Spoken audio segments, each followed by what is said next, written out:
Hey, what's going on, everybody? We are live. We're excited about episode 100. If you're here on time, congratulations. You are a part of the select few who show up to things on live. What's up, Ben? I see you hanging out in the side chat. Want to make sure we are live on Instagram before we get this shing-ding rolling because tonight's episode is going to be absolutely fire. We got Sam joining us from across the sea. He's coming in from Florida, I believe. So once he's done getting swung around in the hurricane like the witch from The Wizard of Oz, there he is. What's up, Sam? How you feeling today, bro? I am 100% across. There's no sea to cross to get to Florida, bro. You can't expose us for being this ignorant.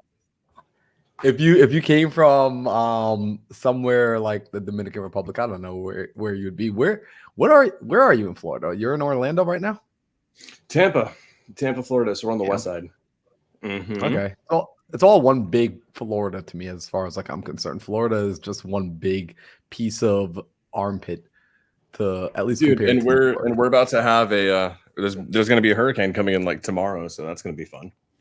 That's freaky. Well, hopefully your building doesn't get blown down, and if it does, they'll get good footage. You know, be an influencer, do that thing. Well, so like I got a text from like the local news, and it was like an alert, like like an Amber Alert that blares on everyone's phone.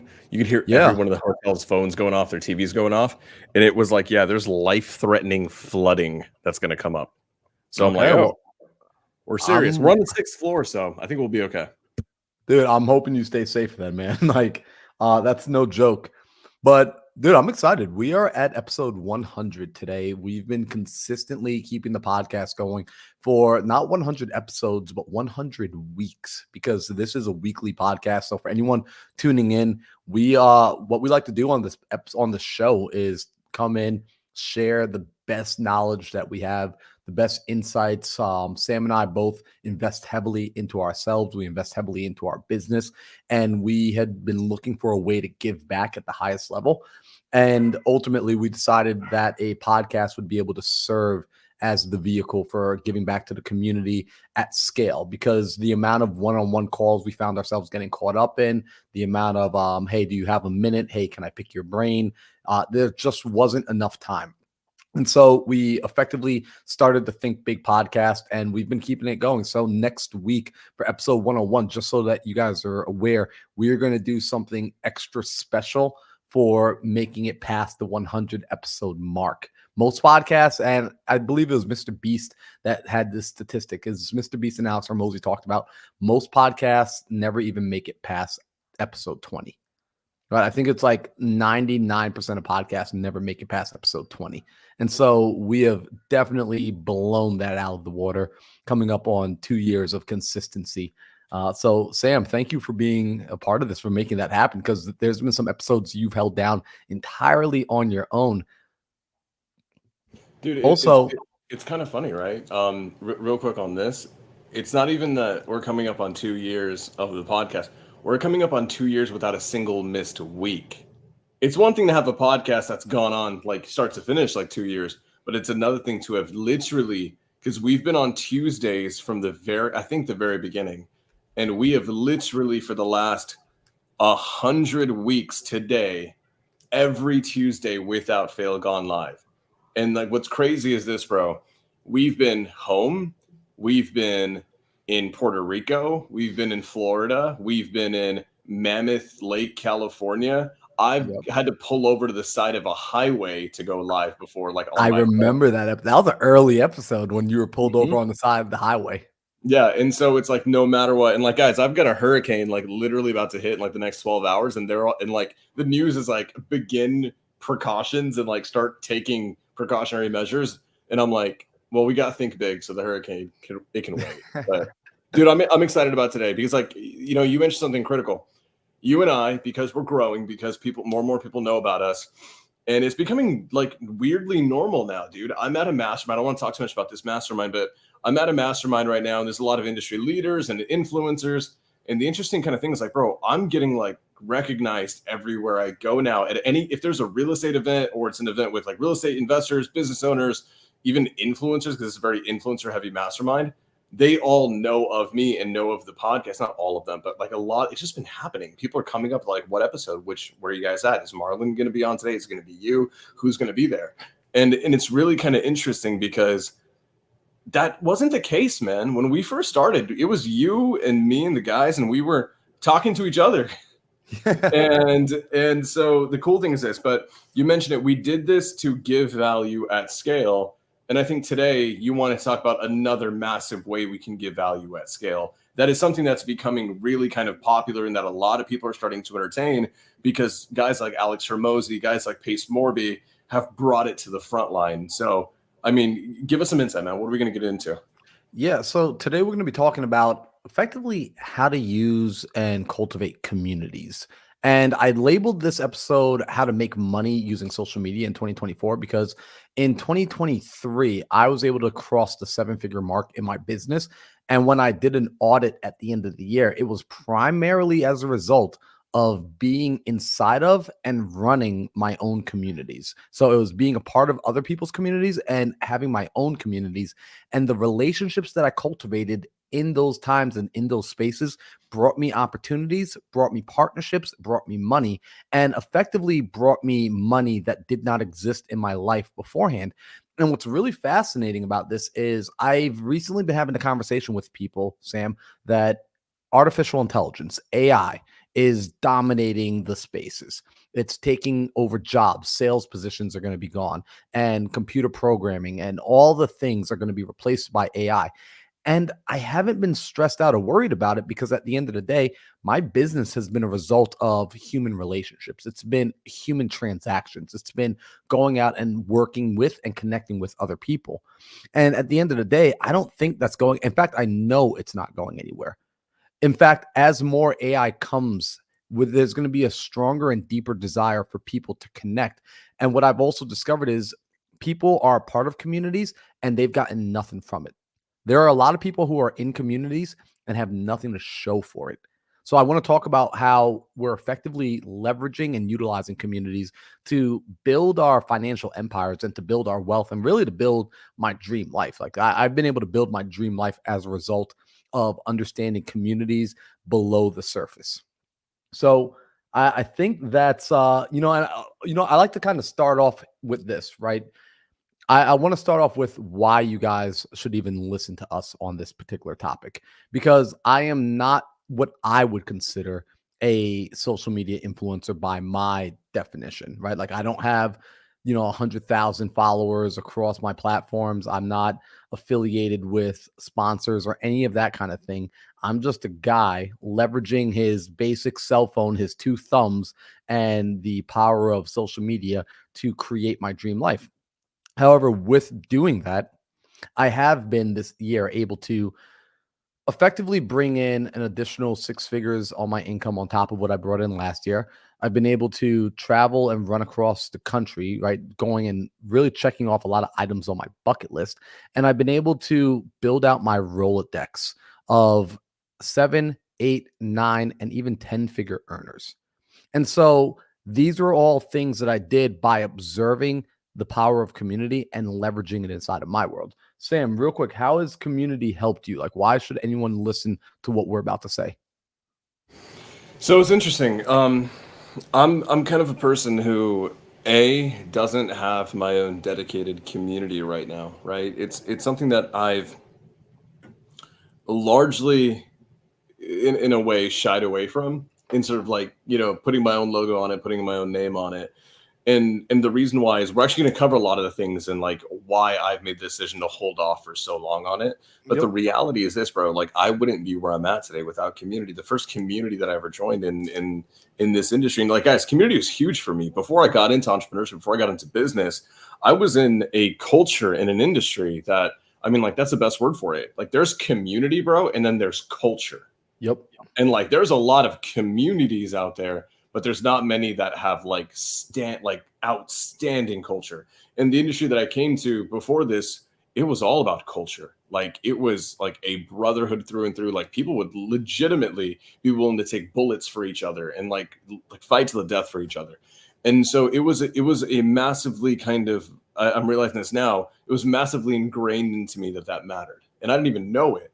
And then when I got into this industry, I was very fortunate to come into my first mentorship mastermind that I ever joined in this industry was one of the, in my opinion, one of the best communities this industry has ever seen, that Mhm. it may ever see.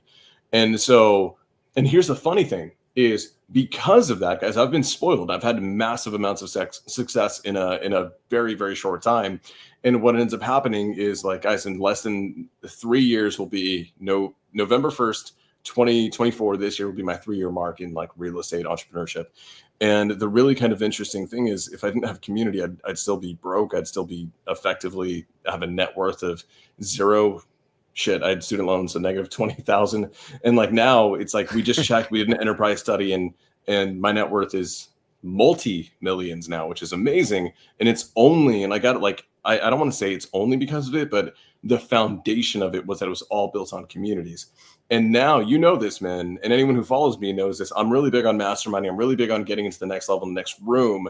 And the interesting thing for me is, I'm closing on 200. I'm at 177,000 exactly in spend on masterminding, mentorship, or CEO one-on-one coaching with some extremely high net worth people. And what I've realized is, I don't last long as a student in a room that doesn't have a community.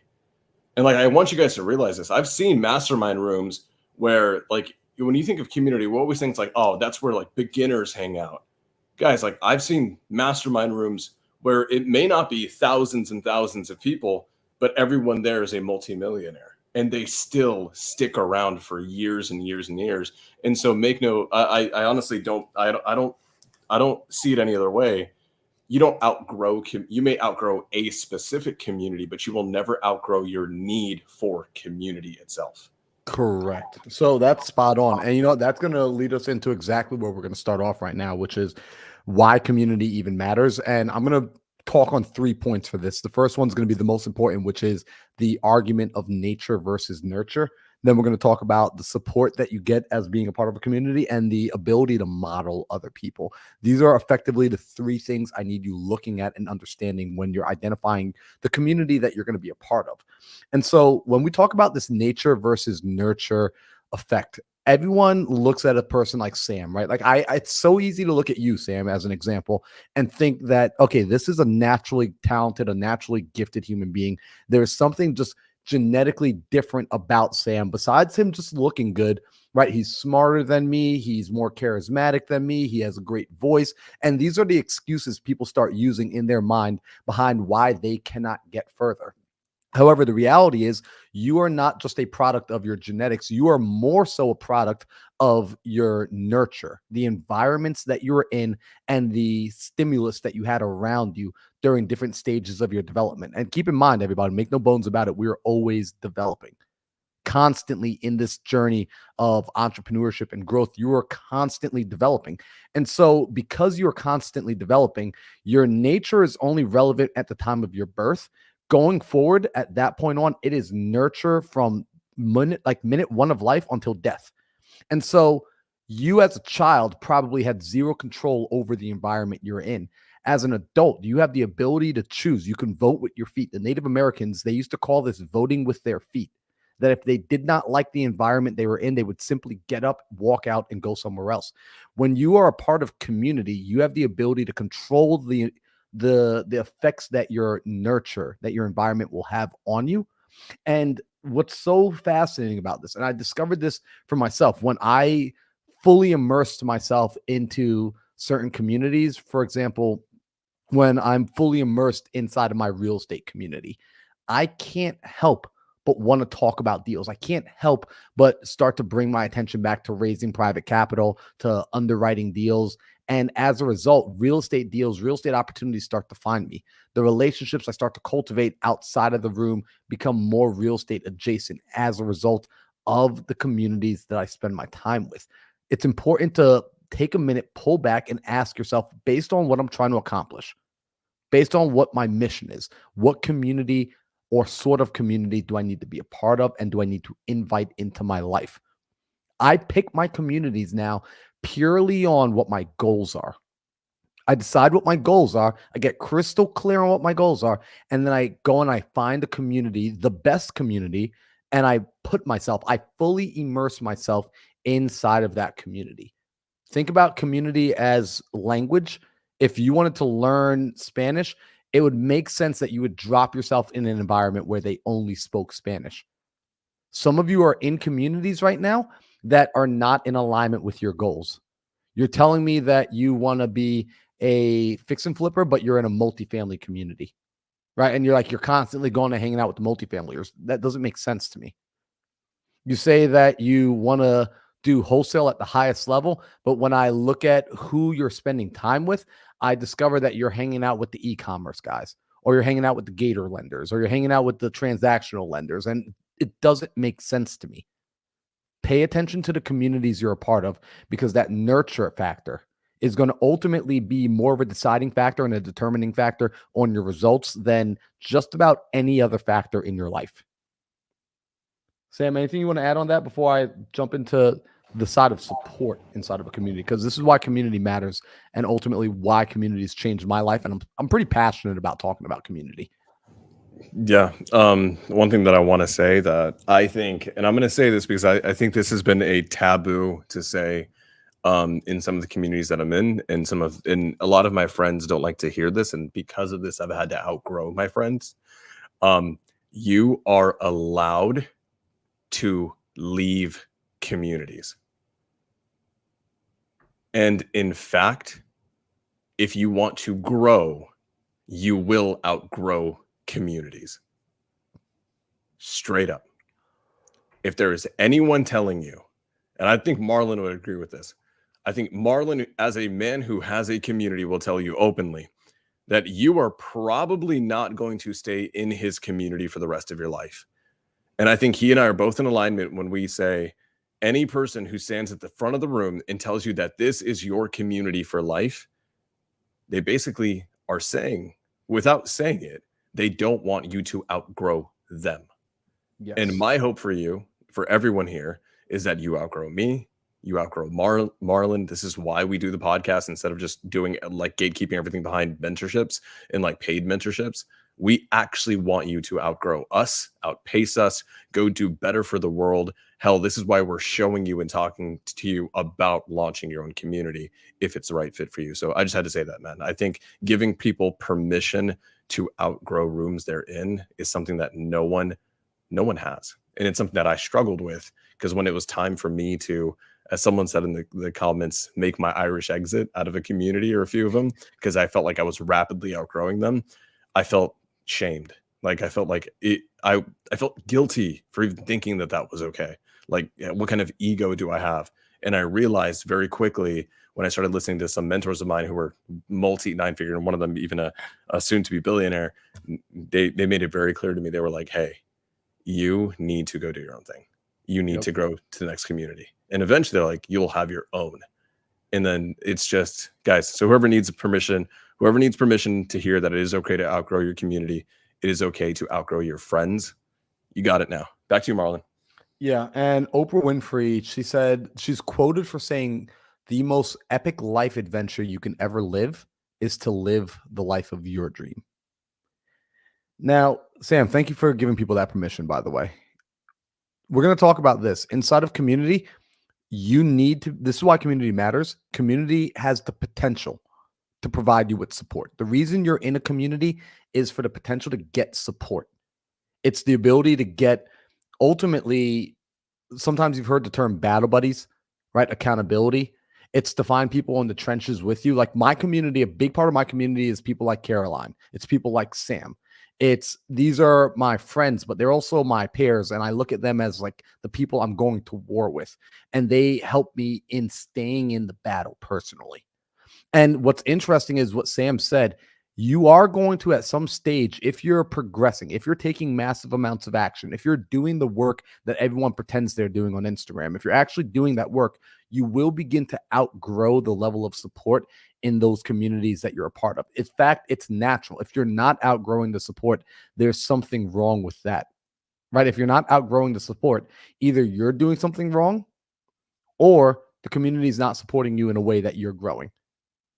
you have to be able to pull support from your community. And I like what Sam says, like you're going to outgrow your communities, but you won't outgrow the need for a community. And then communities offer the ability to model. See, when I join in a community, what I'm really looking for, I look for two things. I look for who's leading the community. So, am I getting into a community where the leader is effectively doing the thing at the highest level? Can I learn from this person as my coach, as my mentor, as an example for me to model?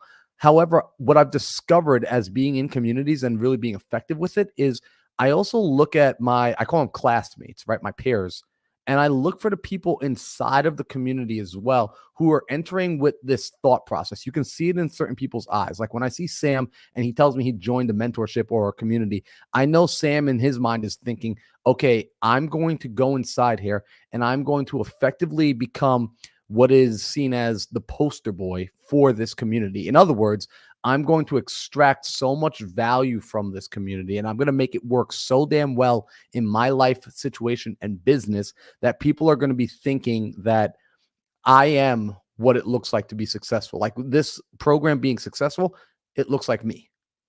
And so I look for those sort of people inside the community. And Sam, you remember this because when you and I met inside of one of our communities, I called you. You were on a Zoom call one day. You stood out to me and I said, this is an action taker. This is a dude who's going to make things happen. Like he's showing up authentically. He's taking action. He's being genuine. He's going to be somebody. He already is somebody. I want to be friends with him. I want him as a part of my circle. And do you remember I think I sent you my number and I was like, hey, dude, give me a call. Like, let's get on a call. I actually remember this vividly. So I never let Marlon forget this, guys. In the mentorship, the community that we were in, he was one of the people that was really heavily postured and positioned, and I didn't know anything about Marlon. All I knew is that no one called him by his name. People only called him by his influencer name of Mindset Marlon. And I'm like, you got to be a badass human being. It's like Cher, it's like you've got like a stage name, and no one ever said Marlon Johnson. They were always like Mindset Marlon. And so I remember that day because I was extremely vulnerable on a Zoom call, and I'll never forget it. You actually texted me. The leader of the room was like, hey, Sam, drop your phone number and like 300 people will reach out to you. And then you stood out to me because I knew it was you and you're someone that I admired from afar. And then you actually said, hey, it's me. And then you said, we're going to talk soon. And I remember this, never forget it. You were like, I love you. Let's set up a call. And then fast forward, what are we, 2.5 years later? And like, we're like the best of friends. I mean, it's kind of badass, man. And so, and like, here's the thing, right? This is another thing that we didn't mention earlier. You will outgrow a room because rooms inherently have avatars. They have targeted avatars. Marlon's going to talk Yes. about that today, right? We're going to when you want to create your own room, you have to understand who your avatar is. And that avatar is usually a moment in someone's life, a season or two, right? But the key is this. What Marlon's saying, get in and find someone that you resonate with, that you have true resonance with. You don't have to outgrow them. Because if they can keep up the pace, like Marlon and I think, bro, I think it's fair to say you and I have kept up the pace with each other for the most part and for the last couple of years. And that's now that we're doing so many bigger things, no matter what, like you're still going to be in my life. And so you may outgrow a community or a room or a group of friends, but trust me, you will find some of the best people you'll ever meet in your life, someone that you will actually want to do life with in some of these communities if you are there open, authentically, genuinely, the whole nine. Yep. And so, this kind of, I just wanted to lay this framework and this foundation so that people understand effectively why communities are important. And ultimately, some people are in a place of feeling like I need to start a community. And if you feel like you need to start a community, I want you to hold on for a second. Right before you go and start a community, because I think certain people should start a community. I don't think everybody should start a community personally.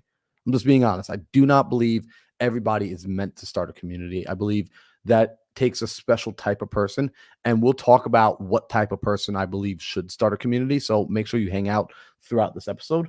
But I want to talk about where you need to start if you are looking at communities, right? Like if you want to get the most value from it, if you want to be able to effectively, like my hope here is for you to set the intention that you don't want to go into a community just to make friends. I have to say that 'cause I see a lot of people inside of our communities and they are simply there just to make friends. And I jokingly say I pay for my friends. Like Sam is a paid for friend. Caroline is a paid for friend because I paid to get into those rooms and that's where I met them. However, I want you to also get paid to be friends. Right? Like I want you to be able to make money. And so I'm going to walk you through at least what I did inside of communities that started to bring value, that I was able to extract value from the communities ethically. And so the first thing when getting into the community was this is so important. I set a very crystal clear intention on why I was joining the community to begin with. This cannot be overstated. This is the equivalent of if you've got to go to Costco on a Sunday, before you step into Costco, you write down on the grocery list what it is you actually need. Because if you don't show up, it's very easy to get distracted in all of the aisles and walk out with a couple extra $100 worth of things that you do not need. And this occurs so often and so regularly with so many of the people inside of communities. It's still, see, statistics still stand even among the uncommon, right? It's like David Goggins says, I want to be uncommon among the uncommon because even among the uncommon, right? The 10% of the population that says, you know what, I'm going to go and better on myself. I'm going to go invest in my education. I'm going to go be a part of a mentorship or a community or a program or buy further education. When you get inside that room, you're already a part of a smaller 10% of the population. But even with inside of that 10%, there's now a 90% of those people who never perform at their highest level. They are what I refer to as the mediocre many. And if you are a part of that or you've been a part of that, it's okay. There you can still get out of it. You don't need to be stuck in it forever. Make a decision to not be a part of the mediocre many and ultimately set the intention on what it is you want to do and what you want to get. Have a mission. So when I look at mentorship programs now and I look at communities, I start to ask myself, for example, there's a platform called School. Alex Hermosi has been growing this platform. And as I've been getting on it, I'm a part of the school games. And inside there, I'm watching a lot of people who are there creating their own communities around different business models, e-commerce, drop shipping, lead generation, Facebook automation, YouTube growth hacks, all the different things they're creating communities around. And I'm watching people absolutely crush it. They are at the top of the leaderboard. They're getting in there. They're killing it. They're bringing people into their world. They're making money. They're generating new monthly recurring revenue. They're doing all the things right. And there's over 40,000 people on the school games. And of those 40,000 people, what I'm finding is same law of statistics. I'm seeing 90% of them they show up, they gather some information, gather some nuts, and then they get lost in everybody else's world. Their kingdom never gets built. They get lost inside of other people's kingdoms. So number one is before you start building a community or even before you jump inside of the next community, get clear on what are your intentions. What is it that you are out to build?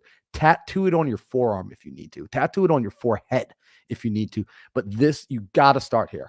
Okay. Sam, do you agree that like step one, no matter what a person decides to do, is they need a crystal clear mission? They need to be able to ask themselves the question, why am I doing this? And they need to be able to have an answer that's concrete. Yeah, it's I've always said this. If you don't have a vision that is crystal clear for yourself, if you waver in the conviction behind your vision, what's going to happen is you will unconsciously adopt the vision of someone else, and you will waste your life or years of your life building someone else's vision instead of your own. So 1,000%. I love that. Okay. And so, by the way, I'm going to answer this question because if I don't answer it now, I won't come back to it. Peter says, how do you find a good community? And Peter, my answer to that is going to be, I need more information from you because a good community is the word good is relative. I need something to compare it to. So, good for what? How do I find a good community for real estate? How do I find a good community for auto mechanics? How do I find a good community for what is it that you need the community for? So, this is why it comes back to what we said earlier. Savan has it here. It's clarity. I need to know what you're trying to accomplish first, and then I could tell you. But let's keep going here. Because the second thing that, and I wrote some notes down because I want to make sure I stay online with this, which is when you're looking to get value from the community. So aside from setting your clear intention and having that clarity, like Savan said, the next thing is going to be you enter into a community, right? Like, so you, I join into a community. So let's say I'm in a real estate community and it has plenty of people who are transacting, plenty of people who are doing deals. What I need to do is I need to be a part of the community. So many people are trying to get value because they see, wow, people in this community are making lots of money, or people in that. There's a lot of communities where people are making a lot of money. There's a lot of communities where people aren't making any money. But when you join one of the communities where people are making money and you're like, I want to be a part of that, I want to get from that, then you need to actually be a part of the community. What's that mean? It means interact. It actually means go inside there and start to engage, be a part of the conversation, be a part of the dialogue, be a part of what's happening inside of the community.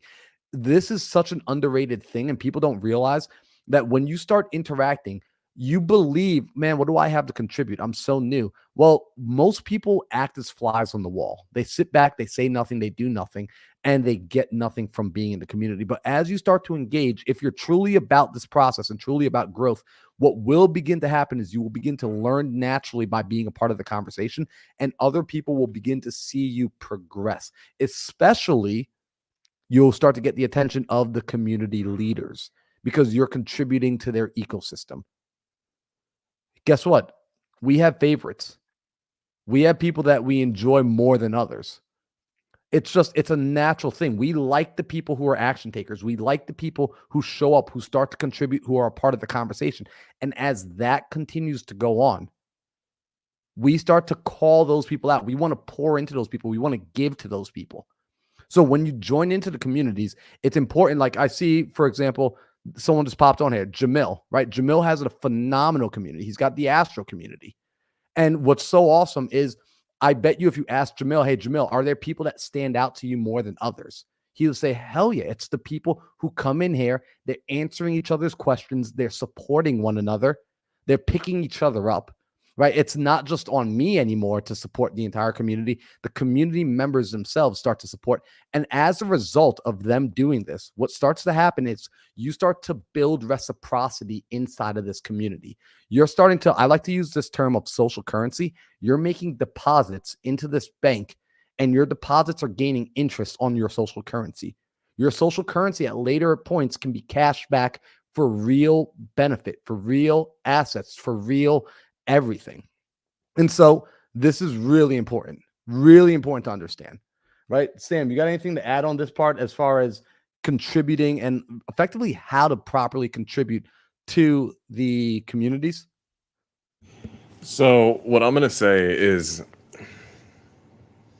every room you get into, every room that you're gonna get into, I want you to be able to understand that the leader of the room has a vision that they've crafted, right? And they've usually spent a lot of time and energy and put so much of their essence and their being into that, right? It's so goddamn important. Like they're putting their livelihood into this stuff. And like the industry leaders that Marlon and I hang out with, the Pace Morby, dude, Pace Morby cares more about his community. It's like his family and then his community, than a huge ass gap in everything else in the world. Like nothing matters nearly as much as his family and his community. And his community is an extension of his family. And so what I want you guys to do is whenever you get into a community, understand the vision, not just like the higher up kind of like student leaders have, but the vision the leader of the room has.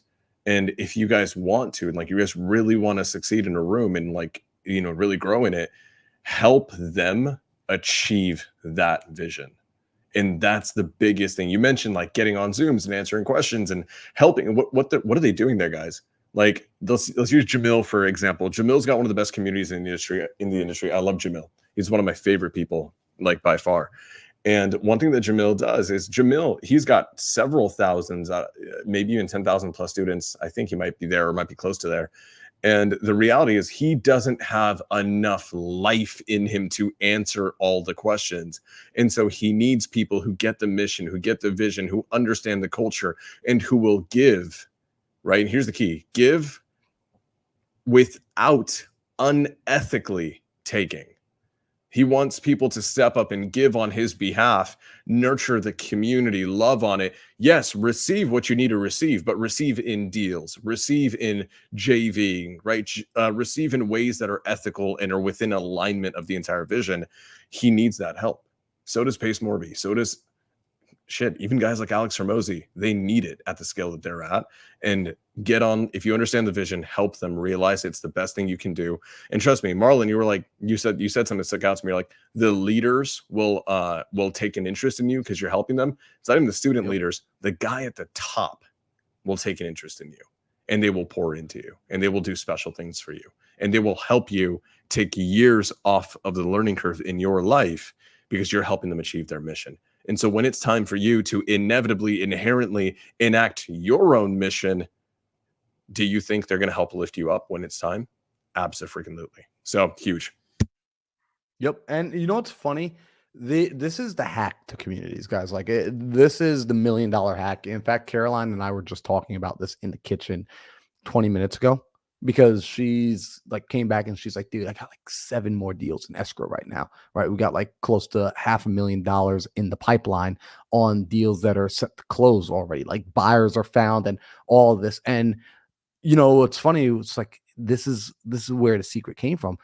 It's from giving value. And guys, this is the third thing. Like, give value. Like it's one thing to participate and communicate and just be a part of the conversation, and you're being a part of the conversation for the sake of gathering information, seeing how you can be helpful, seeing how you can be useful, getting to know the people, knowing the ethos. And then as this happens, you're naturally going to be able to identify where the weak links, where the missing value is. And you, instead of complaining and saying, well, the community needs this, be the person that gives it to the community. Right. Like just go to work, dude. Don't even ask for permission to, hey, can I serve? Just begin serving.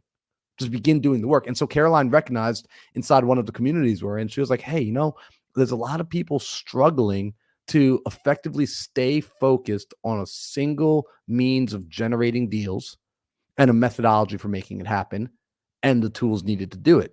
So she said, you know what? I'm going to create all the resources that they need in a very smallly defined parameter. I'm going to teach them about it, and I'm going to give them the things that they would normally have to go and pay to get. I'm just going to give it to them. So she brought this value to the community without being asked. She gave it of her own accord, of her own will. And as a result, what starts to happen? Those community members are now gaining success. So those community members joined because they wanted to be successful. Caroline says, well, I'm going to help you be successful. I'm a part of this community too. I also joined because I want to be successful. And I know the secret to living is giving. And I recognize if I help you be successful, right? I want to make money. So instead of trying to figure out how do I make money off of you, I'm going to try to figure out how do I make money for you. And if I can make money for you, I can take some of that money myself. I mean, Sam does the same thing with his joint ventures, right? Like Sam will dispo people's deals. Sam will help people take their deals to the finish line, to the closing line. And he'll even help them generate it by just telling them how to, like, you've given away marketing secrets, right? Like your master classes, you've literally taken 5 hours to teach people at the highest level how to properly market so they can go and get the deals done.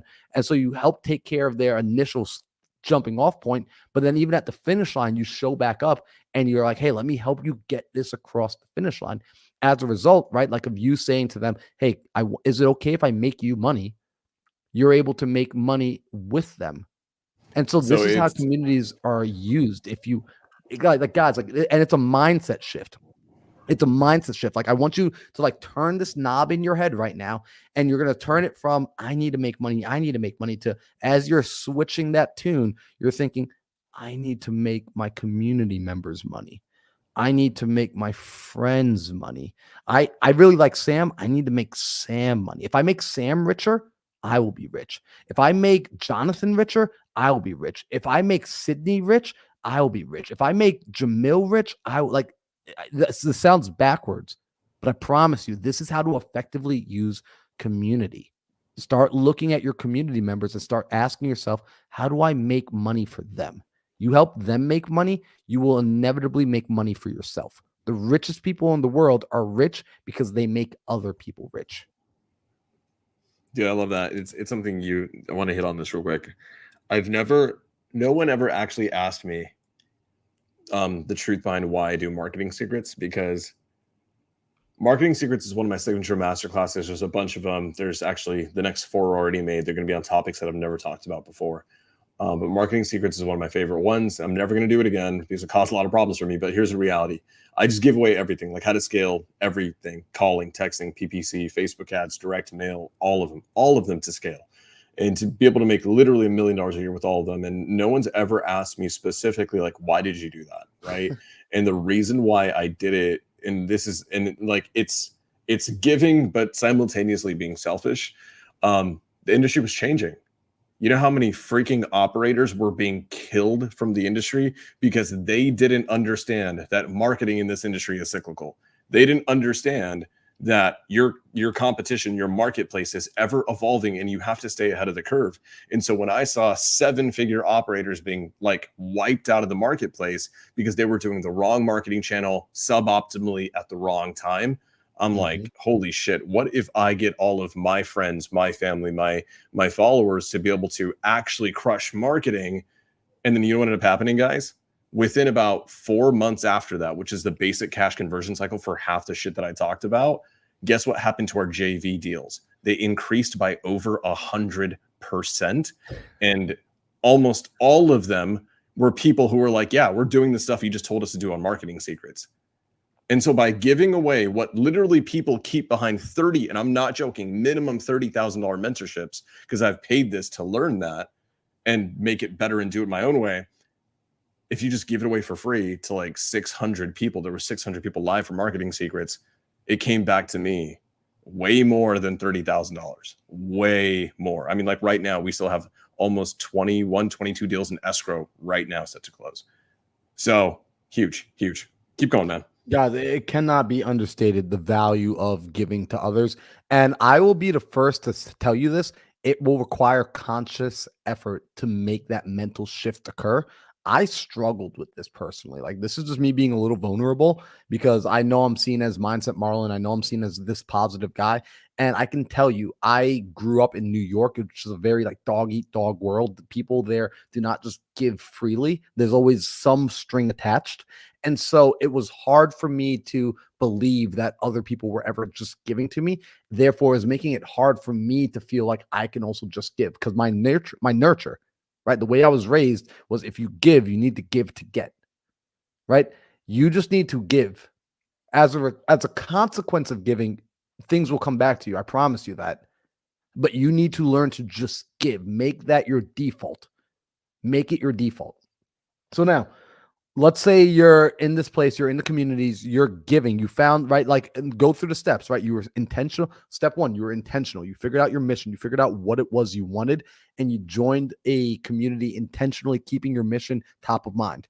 Then you got into the community and you participated. You allowed yourself to be a community member, right? Like you showed up to the party, right? You showed up to the conversation. You don't spend all your time. You don't get lost in the sauce forever, but you go and you just start to feel the vibe. Make sure this room resonates with you and be an active part of the community. As you do so naturally and you're having authentic conversation, you start to discover the needs of the community, right? You start to discover the needs of the community and then you start to solve for those needs.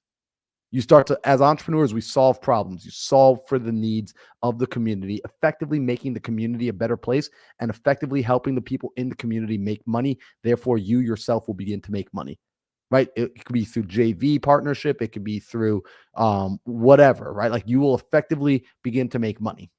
So now you're making money, you're getting traction, and you're enjoying this. Naturally, at some point, you will begin to, like Sam and I have done, you'll start to outgrow that community and you will seek another community. You will repeat steps 1, 2, and 3 in the next community you go into. And you'll do this until you get to the point or to the place where you now have effectively decided, you know what? I want to get into another community, but I'm not finding one for my mission. I have a mission, I have a desire, I have a goal, and I'm unable to find. It seems that no one has made the community for what I'm looking for. At that point, you create your community. Right? Like, if, for example, like I see Adrian in here, and I love Adrian Miller. He's out of Chicago. He's a dope dude. I connected with Adrian inside a community, And Adrian and I were hanging out in Chicago about a month ago when I was down there. And Adrian, we were having a conversation. Obviously, if you guys, I'll put Adrian's face up right here so you guys see. Handsome man, right? So Adrian's brother, right? He's one of us. He's a brown brother. And we were having this conversation in Chicago. It's still a bit of a mentality that inside of our black community, people aren't aware of the things that we know in that particular area, like very locally. People aren't aware of how to invest in real estate, about tax strategies, about how to offset their earned income, about these sort of things. And Adrian said, it really stinks that I grew up around these guys and they're good guys, but due to them not knowing and them not having access to the sort of environments that we have, Marlon, they get lost in the sauce. And so I've been looking for places that speak to them. He's like, but these local meetups out here in these local communities, there's no one there that looks like us. It's older white men. Right now, it's starting to be older white women. But he's like, I don't see the black community coming out. So Adrian, as a result, he'd already gone, he'd produced, he'd been successful, he's gotten value from other communities, he's made money, he's made his name in the community. He is now creating his own community because there was a void in the space. There was a missing void in the space. And so now Adrian is taking his passion and his skill and his specialized knowledge and his resume, right? He's taking these 4 things and he's now creating his own community. At the point where you have those 4 things, you've got the passion, you've got the skill, you've got the resume, and you see a void for the thing that it is you want to provide, you go in and you create a community at that point. That's when I would say you create a community, and you create it when you become that person. That way you can actually begin to add value to others. And we'll talk about how to make an effective community. But Sam, is there anything you want to add on that? I really want to hit on this really quick. I said this earlier. You're going to find someone you're going to find your friends based on this thing that I think is the most important thing. Is actually, if you want to start a community or a mentorship or a mastermind, whatever it is, the word that it all comes down to, in my opinion, at the end of the day, to create something special for other people, starts with the fundamental word resonance. People have to be able to resonate with you to some degree. And I love what Adrian did because, like, Marlon, you know this, I generally despise identity politics. I generally, because I'm the exception to a lot of things. So I'm like, in the color of my skin and the background that I have, like, I shouldn't be where I'm at today. And so I'm always like, well, if I did it, anyone else can, this, that, and the other, right? And then I noticed I'm at this mastermind and I'm with basically all of the industry leaders and tons of influencers. They're all in this space in real estate. And I was with our good friend Jeremy Davis. And then he keeps saying, hey, Sam, you got to go and like find this guy and like some impressive human being who's done a lot. And then I'm like, and then he would give me a name and I would lovingly be like, Jeremy, that you just gave me the whitest name possible. That is a white man's name. And we're in a room of about 400 white men. And he's like, shit, you're right. And then he's like, and then he tried to describe him and he was just like, older, balding, white guy, beard. And I'm like, I'm just going to walk away. And the reality is this, guys, like, don't get me wrong. Like, I love the group that I'm in. I think it's an amazing mastermind. But the funny thing is this, it's true. And for me, I don't really look for identity resonance, but there are people who do. There are people who need it. They need to be able to say, I look like you, I sound like you, we come from the same culture, we come from the same background, right? We have the same mother tongue, we have the same religious identity. And so just because I'm not necessarily a fan of identity resonance, it doesn't mean that it's not extremely valuable and needed in the workplace. Because here's where I put this, man. I'll let you get back to it. I look at my mom. For everyone that knows me, I was raised by a single mom in the hood, and she basically worked her guts out to raise 4 kids. And I want her to do well. And I wish more people in the world looked after her. But the reality is this, because of her background, because of all of the tragedies that have happened in her life, she doesn't trust people who don't have the same background as her. Her life experiences have taught her they've taught her to have a wall up with people that look certain ways because of the experiences she's had in life. And she can't open up to certain groups of people, and that's okay. And anyone who comes from a minority background, an immigrant background, you guys will look at your parents or your grandparents, and you know this to be true about them. And so if you are that person, a first generation, second generation, just know you can be the bridge to financial literacy, financial freedom for people like your parents, your grandparents, hell, your brothers and sisters. But it starts with you realizing that in the beginning. So I had to say that's the one time I'll ever get into that, man. But I Yeah. appreciate you for bringing that up. You know, and I appreciate you for going deeper on that conversation because, Sam, similar to you, I've never used my skin color as a reason for why I can or can't do something. And what's interesting is I've always just gone out and seen what I want to do and I've begun to do it. And growing up, I got into a sport, skateboarding, and that's predominantly a white sport. And I lived in a predominantly black neighborhood. And I was actually chased and bullied out of my neighborhood as a kid because I chose to skateboard, where kids in my neighborhood actually jumped me and once said to me while jumping me, "We don't do that. Black people don't do that." And it was like my fellow black people telling me this. And whatever, kids are going to be kids. It's different things they were taught. I continued to still pursue skateboarding. Why? Because I loved it. What was interesting was there was a skateboard brand, and I promise you this comes full circle. DGK stood for Dirty Ghetto Kids, bunch of black skaters. And one day I cut school. Probably shouldn't be saying that, but I did. And I was in the city with my cousin skateboarding, and we came across one of the pro skaters from DGK. My first time seeing a black dude on a skateboard. I didn't know DGK before that moment. And what was so interesting inside of me, I had all the motivation beforehand to skate because I loved it. But something awoken inside of me when I said, whoa, that person is like me. I felt a kinship. And community offers that kinship, not always by how we look, but oftentimes how we think, our values, our core values. So now, as we're going into creating community, for those of you that are at that stage in your career, there are certain people on here who have been able to, over the last few years, you've invested in yourself. You've invested in the S&P, oh, I'm sorry, the S&Me 500.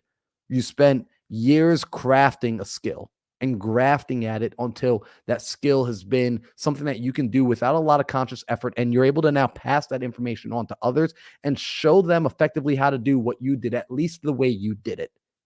And now that you have that and you want to give back, you're deciding, hey, I'm going to create a community because I have a passion for this. I have a skill set, and I see that it's not offered either at all or at the standard that I know it can be. And I want to go and create something to bring people together. You now need to build that community first off and foremost with your core values and your passion. Do you actually want to be a part of your own community? If you don't, please don't build a community, right? Like, don't, because you can make a lot of money building a community. You can absolutely, you're going to be in front of a lot of people. You can become a guiding voice for them, and it can become very lucrative. However, if you don't actually want to be a part of your own community, building a community is not for you. There are other ways to make money. But when you're guiding people, it's important that the leader of the community, that their heart is postured in the direction of the followers as well. Right? Because this is what makes a community effective and efficient. Because in order for a community to really be able to produce for you and be able to give back and spit back that social currency, and that social currency to be able to be cashed in for real tangible assets, the community needs to be growing, not just in members, but growing as in the members themselves need to be growing. Everyone needs to be invested in the growth of the community itself and the growth of themselves. And if the community leader doesn't want to be a part of the community, they're not going to be invested in seeing the community members actually grow. That's important. I'm hoping that resonates with people. Dude, I want to, if I can, I want to hit on this. I was texting, or I should say, sending audio messages back and forth with Pace Morby, and he and I were talking about a specific mastermind. I'm not going to mention which one. Mm-hmm. And he was like, and I was like, "Hey man, are you going to be attending a certain mastermind soon?" And he was like, "No, I'm not." And I'm like, "Bro, what the hell? Like, I want you to be there because I miss you." And he was just like, and he sent me an audio message, and it was so and I have a very, very transparent relationship with him on a lot of things in business and a lot of things. And he said something that stuck out to me.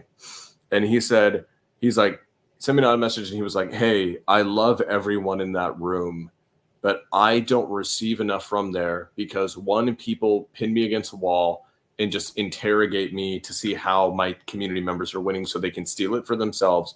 And then he also said this, which really stood out to me. And I'm like, oh, okay, so they're just taking from him. And then two, he said this. He's like, "I love the room, but I started feeling like no one in the room was inventing new ways to give value to their people. Ooh. And instead, I'm paraphrasing here, and he said, instead, the people were basically trying to figure out every other way, shape, and form possible to extract money from their people. But keywords, no one was inventing new ways to give value. And that was huge to me. Dude, so this is why it's so important. Like you mentioned it earlier, I do run a community. I'm passionate about my community, man. Like people have tried to tell me not to do it. People have told me I'm stupid for doing it. People like I've had plenty of conversations, and at the end of the day, I'm like, guys, I do not give a damn because I love what I get to do. I love how I get to serve. And at the end of the day, I'm following Oprah Winfrey's advice. I'm living the most epic adventure by chasing after my dreams. And so with that, I'm effectively every day racking my brain on how do I build the best community. I'm in like mentorships, like in communities like Pace Morby's community, and I go in there with a clear intention. It's no longer just to get real estate deals. I'm just to be honest, guys. I go inside those communities, like I'm inside of Alex Hermosi's school community. I go inside there so I can see how are they delivering value to their people? How are they over delivering? And as a result of that study, right? Like I came across these two books. So I came across one is called Delivering Happiness. And this is all about how Zappos, the shoe company, made their core focus as a company. How do we not deliver shoes? How do we deliver happiness? How do we deliver the best customer experience? And by doing that, they became a multi-billion-dollar empire. And then this right here, the Customer Success Manifesto. This book literally, everyone always focuses on two things, marketing and sales. And until your company hits $3 million, that really is the lifeblood of your company. However, a lot of companies, and Sam, you can attest to this. You could not like you could attest to this in a negative way, but you've seen people that they've built these seven-figure businesses, right? They're doing $1 million, $2 million a year. But when you talk to them and you look behind under the hood, they are the most stressed out operators on planet Earth because effectively what they've discovered is how to make seven figures, but they have to constantly be on this like stressed out treadmill of chasing. They've got this hamster wheel that they're running. And what they don't do, either they're in a business that doesn't allow repeat customer taking care of the same customers, or they go and they get customers, but they burn them because they don't care about fulfillment. They don't actually care about servicing their people. And so they're constantly having to go and get new people on the front end because they're just burning out their people on the back end. There are communities out there, and I don't want you guys to create one of these communities that is so caring about getting them in. But once they're in, you don't give a damn because you're looking at who the next person you're bringing in is.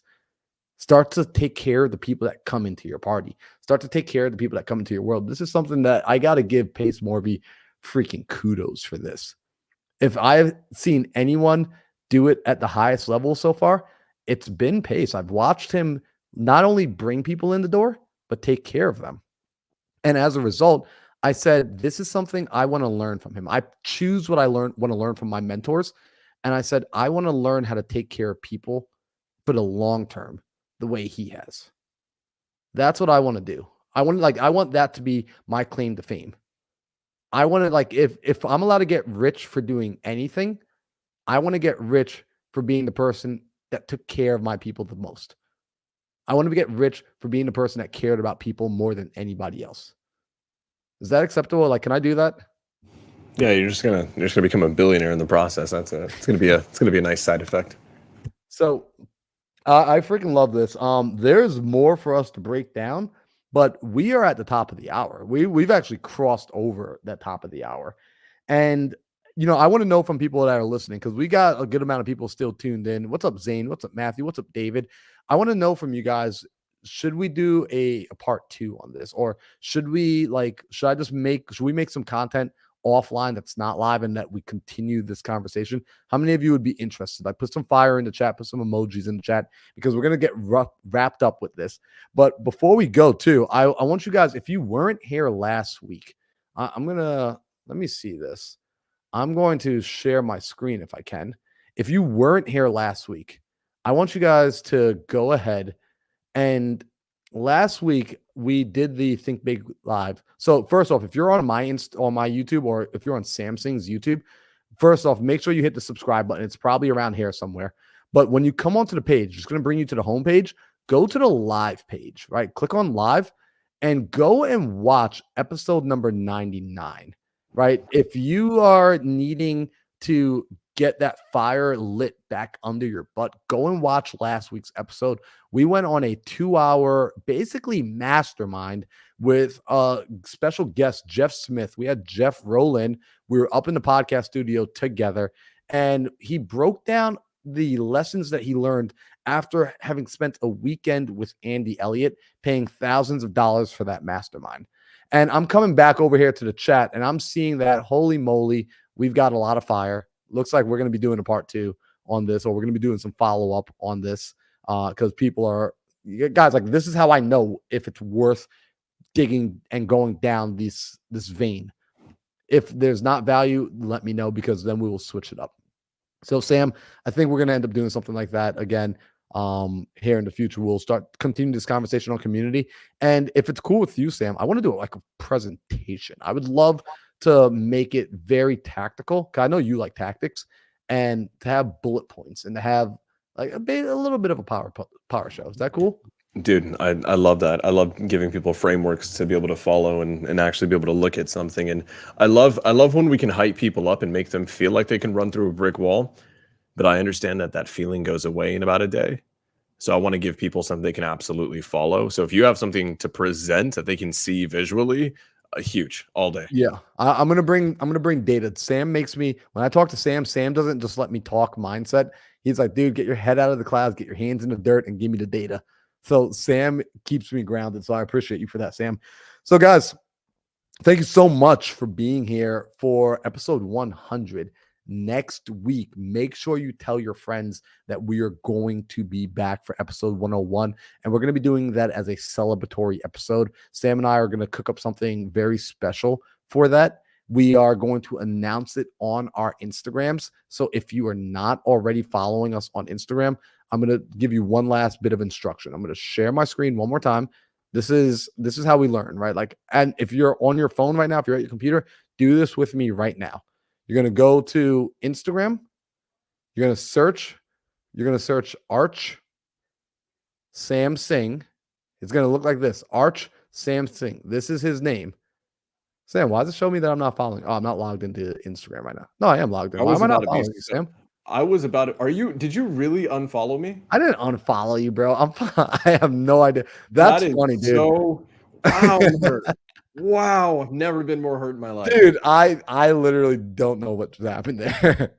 But I'm gonna go follow Sam. I think I did I've jumped out of a goddamn plane with this man, and he doesn't even follow me on Instagram. Just you can't trust anybody, guys. Honestly. So I'm gonna go follow Arch Sam Singh, because he's one of the best people to follow. This is where he announces his master classes, by the way. Like, and look at the sort of engagement, 131 comments, right? Killer KPIs, 123 comments. This is where he announces those master classes, and he doesn't give out the recordings. He doesn't record those, right? Like, they get lost forever. So you just have to show up and be there live. So this is why you make sure you're following Sam. The next person you're going to make sure you're following, Mindset Marlin, right? You're going to come on here, Mindset Marlin, because this is where I announce everything that I do. This is where, like, I only have one link in my bio. That's to my school platform. That's the community I have, where it's like, you see this, like, it's just good people working on themselves. These are the two accounts I need you following. I need you obsessed with, because here's the thing. If you like the stuff we're saying, I don't want you to go a mile wide and an inch deep. I want you to go all in. If our voices resonate with you, if the way we teach resonate with you, this is how I do, like what I do with my mentors. I usually get 3 to 5 voices a year, and I go all in on those voices, and I block everyone else out for a season. And so Sam is one of those voices in my ear this year. He's one of the people I listen to. Alex Hermosi is one of those voices. Jesse Itzler was one of those voices, hence why I ran across the country this year. So if we're one of those voices for you right now, if we resonate, if you resonate with us right now, I'm telling you right now, go all in on us. Listen to go back, rewatch all the previous episodes of Think Big, join into our communities, take all of our free stuff, go all in. We are here to help. We are here to serve. All right, Sam, did we cover all of our housekeeping tonight? No, one very specific thing, guys. We love it when you guys share, like on Instagram stories and all that kind of stuff. I'd love that when you guys tag me on Instagram stories and say, you guys love us and all that kind of good stuff. But think about one person, 1 to 3 people max, who you really think need to hear the message, and share intentionally with them. Because when you go and blast it out to 1 million people, they're not really going to look at it. They're not really going to pay attention. Because when you're going through your stories and you just keep hitting the next button over and over and over and over again, right? Don't do that. Give it to someone who actually needs to hear the message, and bring them into the mix. Because we need better people, without a doubt. So what that looks like, and I'm going to show, because I'm a monkey see, monkey do. I would go and I would look at the episode and I'd be like, you know what? This episode with Jeff and Andy, I got so much value from it. I'm going to share. So then I would go over into my Instagram and I would go to my messages and I would say like, hey, Nick, dude, I really think you would get a lot of value from watching this episode. And I'm going to send it to Nick, right? I'm going to send that to the person that I feel will get the most value from it. This is what we want you guys to do when you share. Make it personal. All right, guys, we love you. Thank you for being here for episode 100. Oh, man. We will see you back next Tuesday, 5 p.m. Arizona time.